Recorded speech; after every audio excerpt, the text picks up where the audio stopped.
여러분, 지난주에 우리는 우리 신앙이 과연 부활 신앙인지에 관해서 점검을 해보았습니다. 성경은 부활 신앙이 없는 믿음은 껍데기라고 했습니다. 헛것이다 라고 그렇게 말씀을 했습니다. 그 말은 뭐냐면 부활 신앙이 없는 소위 신앙은 거기에 구원의 능력도 없고 그러다 보니까 하늘의 소망도 있을 수 없고 이 땅에서 주님과 동행하는 하나님의 축복받는 참 기쁨과 인생의 진정한 만족도 없는 그런 믿음이다라는 것입니다. 혹시 예수님의 부활을 믿지 않지만 교회 생활이 교회 사는 신앙생활이 즐거운 분들이 계시다면 그것은 자기의 신념으로 비롯된 것입니다. 자기 신념, 종교관. 근데 자기 신념 가지고서는 우리 자신의 죄를 용서할 수 없습니다. 자기 신념 가지고는 죄사함을 받을 수도 없고 하나님의 자녀가 될 수도 없는 것입니다. 성경은 바로 그런 분들이야말로 세상에서 가장 불쌍한 자다라고 그렇게 사도 바울을 통해서 말씀하고 있습니다.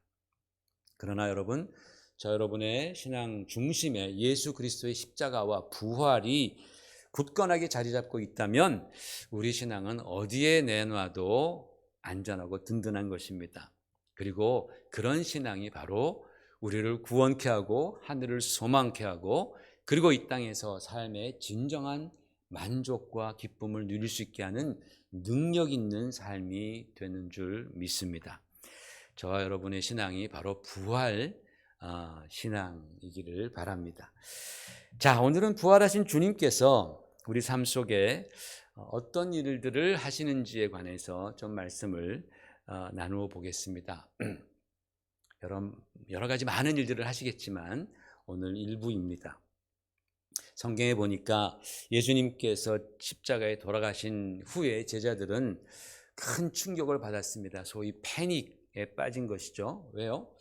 그들이 꿈꾸던 이 땅에서의 출세와 영광, 권세 이런 것들이 한순간에 물거품이 되었습니다.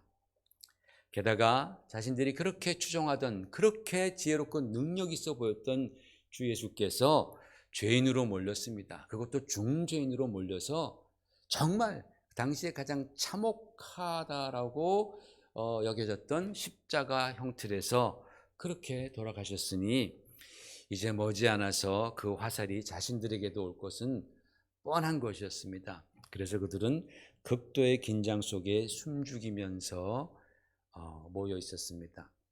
그런데 그 돌아가셨던 주님께서 사흘 만에 갑자기 자기들 앞에 나타나셨습니다. 그런데 그분의 몸은 우리들의 몸처럼 보였지만 신기한 부분이 참 많았던 거예요. 분명히 손과 발에 못자국이 있었고 옆구리에는 창자국이 있었습니다마는 그런데 문을 꼭꼭 걸어 잠그고 있었지만 주님이 갑자기 그들 앞에 나타나셨습니다. 그리고 또 그런 식으로 사라지시는 거예요. 즉 주님의 몸은 이 시간과 공간의 지배를 받지 않는 것처럼 보여진 것입니다. 게다가 공생애 동안은 3년 동안 주야 향창 주님과 함께 있었잖아요. 그런데 부활하신 이후에는 예수님께서 아주 드문 그들을 찾아오셨습니다. 여러분, 지난주에도 말씀드렸지만 제자들이 예수님을 처음 만났을 당시에 그들은 모두가 다 여인으로부터 부활에 대해서 전해드렸지만 믿지 않았다라고 성경은 기록합니다. 그들은 믿지 않았습니다. 부활을 믿지 않은 상태에서 주님을 만났습니다. 그 다음에 주님을 만났던 제자들이 자기 동료 제자 도마에게 그 얘기를 해줬지만 도마도 역시 믿지 않고 있다가 예수님이 두 번째로 그들에게 나타나신 겁니다. 자, 여러분, 자기의 스승이 말씀하셨던 그 부활에 대해서 그들은 믿지 않다가 예수님을 만난 거예요. 불신앙 가운데 예수님을 만났어요. 근데 잠깐 만나고 또 예수님은 또 사라지시는 겁니다. 제자들의 입장에서 이 일이 너무나 놀라운 일이었겠지만은 다른 한편으로는 상당히 혼란스럽고 또 굉장히 근심 걱정이 컸을 겁니다. 왜요? 자신들이 예수님의 부활을, 예수님의 말씀을 믿지 않았고, 그 다음에 주님이 부활로서, 부활체로서 오신 그 모습이 참 신비스러웠고, 그 다음에 그분을 그들이 만나고 싶어도 어디에 계신지 가르쳐 주지 않으시니까 만날 수가 없는 거예요. 뭐라도 변명도 좀 하고 설명도 좀 하고 그러고 싶은데 자기들 마음대로 그럴 수가 없었던 것이죠. 여러분, 예수님께서 십자가에서 죽임당하시고 부활하셨을 때에 제자들은 다 어디 있었어요? 다 예루살렘에 있었습니다. 그런데 오늘 본문에 보니까 그 수제자 베드로와 야고보, 요한, 그리고 다른 제자 4명, 도합 7명의 제자들이 이제 예루살렘을 떠나서 갈릴리 자기 고향으로 낙향을 합니다. 그 거리가 한 150km 정도 됩니다. 예루살렘에서 갈릴리가. 뭐 지금 같으면 150km, 뭐 그깟 거리 자동차로 2시간 정도면 뭐 그죠? 아주 뭐 충분히 이동하지만은 예전에는 도보로 갔어야 했고 또 직선 거리가 아니라 사마리아 지역을 유대인들은 통과하지 않았기 때문에 돌아가지 않습니까? 이렇게. 그러다 보니까 길도 잘 돼 있지 않고 좋기 한 일주일에서 열흘은 걸리는 그런 거리였습니다. 날짜를 좀 계산해 봐요, 여러분. 첫 번째 주님과의 만남은 주님께서 부활하신 저녁에 만났습니다. 그 다음에 성경을 보니까 두 번째 도마와의 만남은 8일이 지난 후였었어요. 그 다음에 두 번째 만남이었어요. 제자들은 아마 예루살렘에서 며칠 더 기다렸을 겁니다. 예수님이 언제나 또 우리에게 나타나실려나? 근데 예수님 나타나지 않았습니다. 그래서 그들은 갈릴리로 떠납니다. 한 8일 걸립니다. 그죠? 벌써 그러니까 한 거의 한 2, 3주가 막 걸리는 거예요.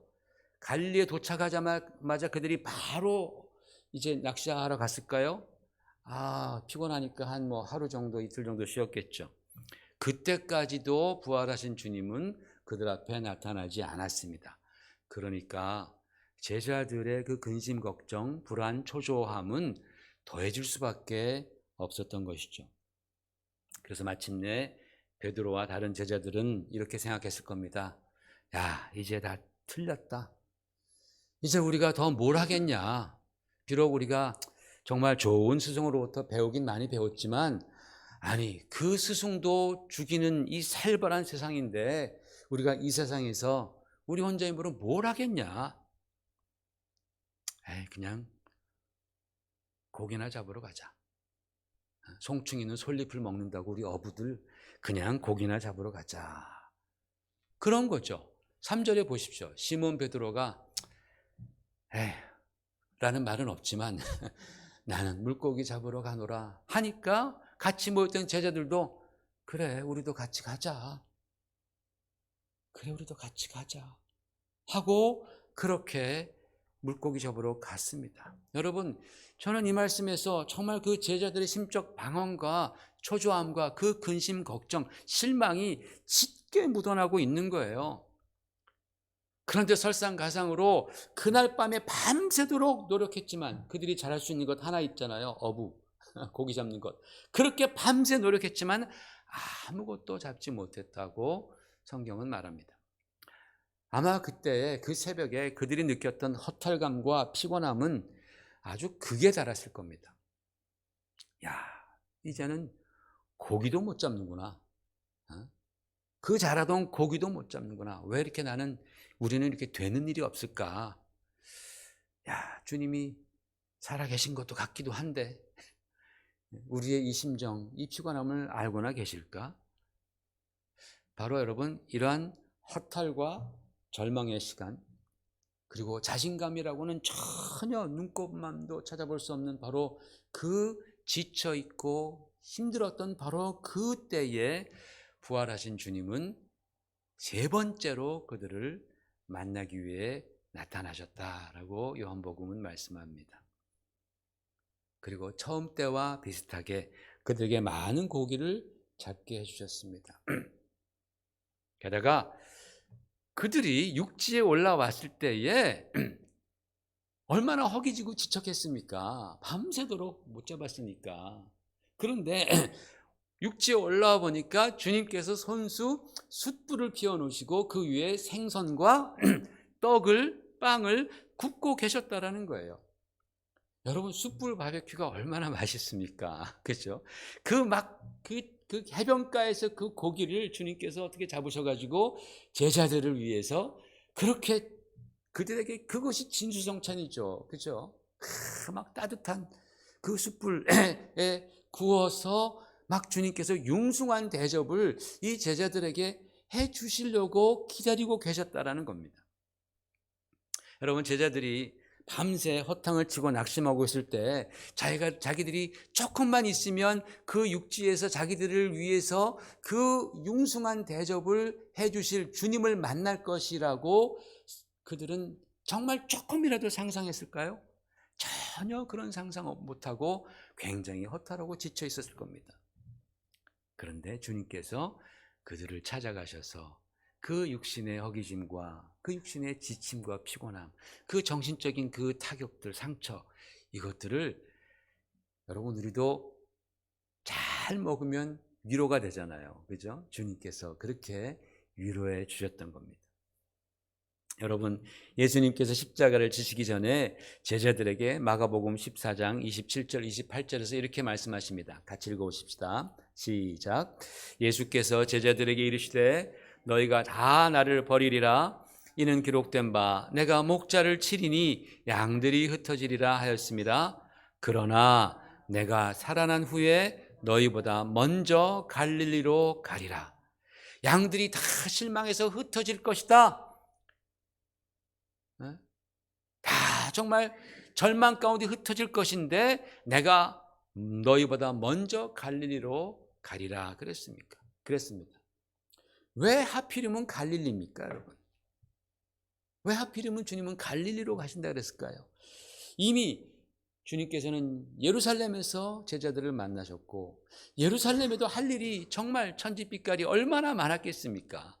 그죠? 거기에 바리새인도 있었고 서기관도 있었고 또 성전 지도자도 있었고 성전도 있었고 말입니다. 예루살렘 수도 얼마나 많은 사람들이 예수님을 기다리고 있었는데 주님께서는 갈릴리로 가시겠다. 왜 그랬을까요? 왜냐하면 제자들에게 있어서 갈릴리는 그들의 삶의 터전이었습니다. 또 예수님의 부르심을 처음으로 받았던 곳이었습니다. 그러나 지금은 낙심과 혼란과 근심 걱정과 그리고 시리에 빠진 장소이기도 했다라는 겁니다. 여러분, 우리 모두에게는 다 삶의 터전이 있습니다. 그렇죠? 각자 다른 삶의 터전이 있습니다. 살다 보면 이런 일 저런 일 겪곤 하는데 여러분, 특별히 우리가 힘들고 지칠 때가 있습니다. 일이 잘 안 풀려서 그것이 심해지면 불안해지고 또는 열심히 했는데도 안 되면 허탈감을 느끼고 내지는 낙심 가운데 절망을 느끼는 사람도 있고 또는 그것이 심해지면 우울증을 앓는 그런 분들도 있습니다. 신앙생활 하면서 하나님 믿으면서도 우리의 삶이 터프할 때는 어려움과 낙심 가운데 빠질 수 있다는 거죠. 마치 제자들이 이 갈릴리에서 그들이 밤새껏 최선을 다했음에도 불구하고 그들이 느꼈던 그런 감정처럼 말입니다. 하지만 부활하신 예수님께서는 오늘도 살아계셔서 주님께서 그 갈릴리 제자들, 그 어부들을 지켜보시고 그들의 마음을 이해해 주시고 그들을 도와주셨던 것처럼 오늘날도 부활하신 주님께서는 우리를 살펴보고 계시고 우리와 함께 하시고 우리를 도우시기를 원하신다라는 겁니다. 예수님께서 그 당시 제자들의 그 육신적인 필요를 채워주시잖아요. 부활하셔서 갈릴리로 가셔서 가장 처음 하신 일이 뭡니까? 뭐 기도해 주시고 축복해 주시고 말씀을 가르치시고 이게 아니고 그들의 지친 그 육신, 그 마음, 그것을 달래주잖아요. 힘을 허락해 주시잖아요. 육신의 필요를 채워주셨던 것입니다. 그게 뭐냐면 여러분, 부활 사건이 우리들의 영적 생활에만 영향을 끼치는 것이 아니라 육신의 삶, 특별히 삶의 터전에서 힘겹게 노져가는 우리들에게도 역사하신다라는 그런 의미입니다. 왜냐하면 주님의 마음은 예나 지금이나 제자들을 향해서나 믿는 우리들을 향해서나 전혀 변함이 없기 때문에 그렇습니다. 얼마나 기쁜 소식입니까? 그렇죠? 그래서 우리는 부활하신 주님을 만나고 부활하신 주님의 능력으로 우리는 하루하루 살아갈 줄로 믿습니다. 근데 여러분, 신앙생활 하면서 빠지기 쉬운 두 극단이 있습니다. 첫 번째로는 예수 믿는 것은 영적인 일에만 국한된다라는 그런 태도입니다. 이런 분들의 생각 속에는 오직 하늘나라밖에는 없습니다. 이 세상에서의 삶은 중요하지 않다고 여깁니다. 그래서 이 땅의 삶이 어떻게 되든 간에 집안 팽개치고 자녀 교육 그런 거 소홀히 하고 부부간의 뜻한 삶이라든지 노후의 계획 그런 것들 하나도 다 중요하지 않은 거예요. 이 땅의 삶은 중요하지 않기 때문에 오직 영원한 하늘나라만 바라봅니다. 근데 여러분, 이것은 성경을 굉장히 잘못 이해했기 때문에 그러한 실수를 범하는 거예요. 하나님께서는 태초에 인간을 창조하시면서 뭐라고 말씀하십니까? 생육하고 번성하고 땅을 정복하고 다스리라 라고 말씀합니다. 여러분, 생육하고 번성하고 땅을 정복하고 다스리는 게 이게 작은 일입니까? 우리 인간으로서 엄청나게 큰 일입니다. 바로 하나님께서는 이 땅에 우리를 창조하시면서 이 세상에서 우리가 해야 할 일들이 있다라고 말씀하시는 거예요. 즉, 우리에게 사명이 있다면, 하나님으로부터 받은 사명이 있다면 이 땅에서 있는 것이지 하늘나라에서 있는 게 아닙니다. 여러분, 하늘나라에 가면 무슨 사명이 있겠어요? 찬양한다. 찬양이 사명입니까? 그냥 입에서 나올 겁니다. 저는 잘 모르겠습니다. 하늘나라 가면 무슨 사명이 있을지. 그러나 이 땅에서의 사명은 분명하게 성경이 규정하고 있다는 거예요. 하늘나라가 중요하고 또 반드시 우리가 구원을 받아야 하는 이유는 우리가 범죄에서 하나님을 떠났기 때문에 그런 겁니다. 그렇죠? 그래서 우리에게는 구원받는 것이 너무나 중요하고 하나님의 자녀로 천국 가는 것이 너무나 중요합니다.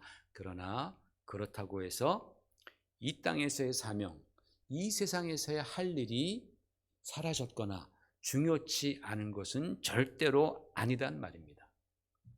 무슨 말씀이냐면 우리가 이 땅에 사는 동안 육신도 중요하고 내 삶의 터전이라든지 가정과 같은 세상 일도 매우 중요하다. 자녀를 키우고 학생들은 공부를 하고 이런 것 아니겠습니까? 이게 굉장히 중요하다는 거예요. 자기 건강을 관리하고 이거 팽개치고 신앙생활하는 것은 주님의 뜻이 아닙니다. 두 번째 극단은 뭐냐? 예수 믿는 것이 세상 일만을 위해서 하는 것입니다. 아까는 세상이 중요하지 않았고 지금은 세상이 너무나 더 중요해. 그저 세상에서 성공하고 출세하는 것만을 위해서 믿는 거예요. 굉장히 계산적으로 믿는 거죠. 하나님과 거래를 하는 거죠. 원래 예수님의 제자들이 다 그랬댔습니다. 말은 천국을 위해서 주님을 따라다닌다고 말은 그렇게 했지만 사실 마음은 누가 더 높냐, 예수님이 이제 왕이 되시면 누가 더 높은 자리 할까, 거기에 다 정신이 팔려 있었습니다. 근데 여러분, 이런 건요 하루 이틀 된 문제가 아닙니다. 요즘 우리가 에스겔서를 아침으로 묵상하고 있는데 거기도 보면 이런 말씀이 나옵니다. 우리 에스겔서 33장 31절 같이 읽어보십시다. 시작. 너며 내 백성처럼 내 앞에 앉아서 내 말을 들으나 그대로 행하지 아니하니 이는 그 입으로는 사랑을 나타내어도 마음으로는 이익을 따름이라. 하나님이 에스겔, 하나님의 종의 입술을 통해서 하나님의 말씀을 전하는데 사람들이, 백성들이 그 입술의 말씀을 들으러 나오긴 나옵니다. 그런데 사실은 그들의 마음은 순 이익만 생각했다라는 거예요. 계산기만 두들고 앉았다는 겁니다. 여러분, 예수님께서 왜 너희가 하나님과 재물을 겸하여 섬기지 못하리라고 말씀하셨겠습니까? 왜냐하면 사람들이 하나님을 믿는다고 하면서 정작 하나님께는 마음이 없고 그분이 나에게 주시는 축복들, 특별히 재물에 관해서 사람들이 더 마음을 쏟았기 때문에 그런 말씀을 하신 겁니다. 근데 여러분, 그런 게 꼭 기독교에만 있는 것이 아니라 다른 종교에도 있지 않습니까? 우리 잘 아는 말로 염불에는 마음이 없고 어디에만 마음이 있어요? 잿밥에만 마음이 있다라고 말하지 않습니까? 이게 말이죠, 동서고금을 막론하고 어떤 종교든지 이 신앙생활을 하는 사람들이 빠지기 아주 쉬운 함정이라는 겁니다. 그래서 마귀는 예수님을 유혹할 때에 세 가지를 사용합니다. 뭡니까? 떡과 그리고 명예와 그리고 세상의 부귀 영화. 재물이죠, 재물. 배고픈 자에게 떡보다 더 귀한 것이 어디 있겠으며 사역을 시작하려는 분에게 명예보다 더 중요한 게 또 어디 있으며 세상을 구원하러 오신 분에게 세상의 그 권세와 영광보다 더 필요한 것이 어디 있겠느냐. 그러나 이런 것들은 순전히 세상적 논리와 방법이었다라는 거죠. 그러니까 마귀는 예수님께 오직 이 세상적인 관점에서 성공하고 잘 되라라고 그렇게 유혹했던 것입니다. 그러자 예수님께서 어떻게 이기셨습니까?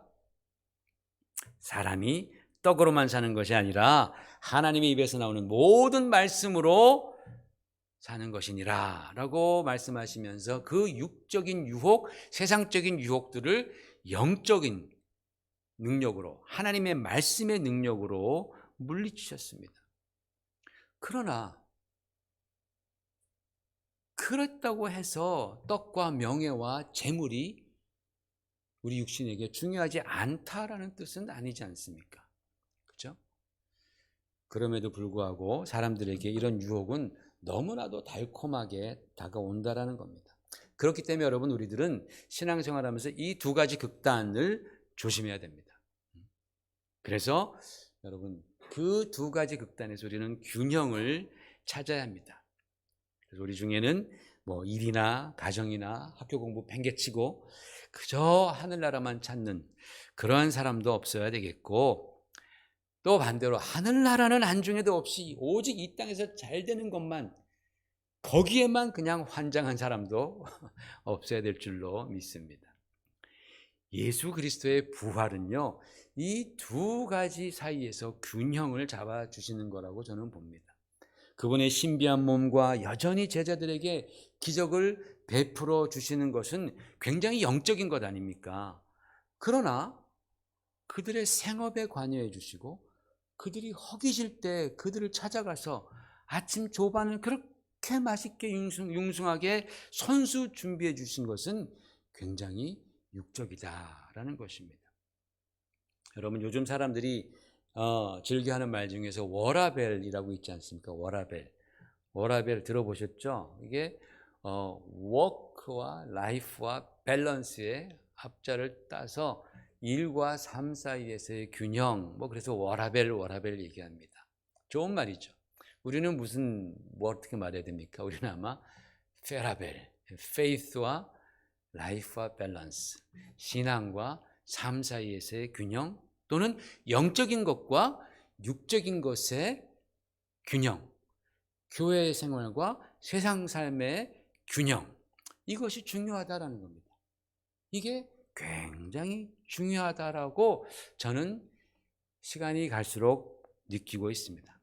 그래서 저는 우리 교회 성도님들이 절대로 한쪽으로 치우치지 말았으면 좋겠습니다. 여러분은 어느 쪽으로 치우쳐 계십니까? 영적으로 막 치우쳐 계십니까? 아니면 좀 세상적으로 치우쳐 계십니까? 치우쳐 계신 쪽에서 조금 나오셔서 부족한 점을 채워주셔야 됩니다. 부활하신 예수님께서 우리의 영적인 삶, 육신적인 삶에 동시에 관심이 많습니다. 그래서 우리를 영육간에 도와주시는 분이 바로 부활하신 예수님입니다.